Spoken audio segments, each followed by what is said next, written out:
वो जमाना गया कि पहले राजा रानी के पेट से पैदा होता था, वही राजा बनता था।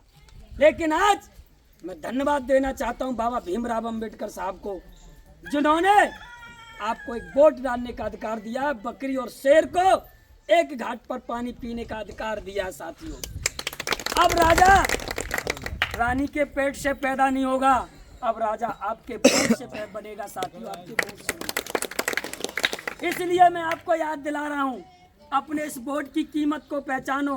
अपने वोट को शराब में मत बेचो, अपने वोट को 100-500 रुपए में मत बेचो, अपने वोट को मुर्गा दारू में मत बेचिए।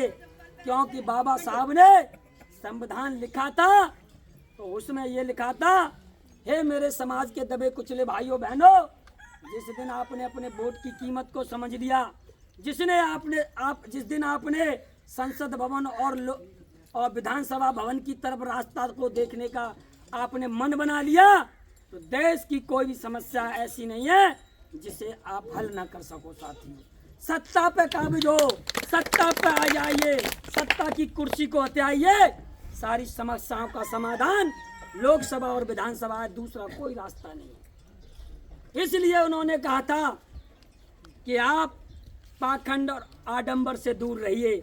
बहुत सारे लोग, सामंतवादी लोग आएंगे, आपको अपने मंत्र और अपने पाखंड में उलझाने का काम करेंगे, आपकी धन संपत्ति को व्यर्थ खर्च करेंगे। उन्होंने कहा था कि आप अपनी संपत्ति को पाखंड में खर्च न करके आप अपने बच्चों की पढ़ाई में पैसा खर्च करिए, जिससे आपका बच्चा IAS IPS हो, आपका बच्चा कलेक्टर डिप्टी बनेगा, तो आपके घर में रोशनी जगमगाने का काम होगा। साथियों, हमें छोटे छोटे प्रयास करने पड़ेंगे, छोटी छोटी प्रयास से हमारी बड़ी बड़ी सफलताएं मिलेंगी। साथियों, प्रयास ये छोटा जरूर है, लेकिन साथियों अगर ये प्रयास आपने पूरा कर लिया, आपकी अपनी कमाई का एक हिस्सा अगर पढ़ाई में खर्च बच्चों में कर दिया, अच्छी शिक्षा दिला दी, तो मैं सत्य बता रहा हूँ, आने वाली पीढ़ी और आपके गांव और आपके समाज को उन्नति से कोई रोक नहीं पाएगा। दुनिया की ताकत मैं समझता हूँ। हो सकता है शिक्षा से आपको नौकरी ना मिले,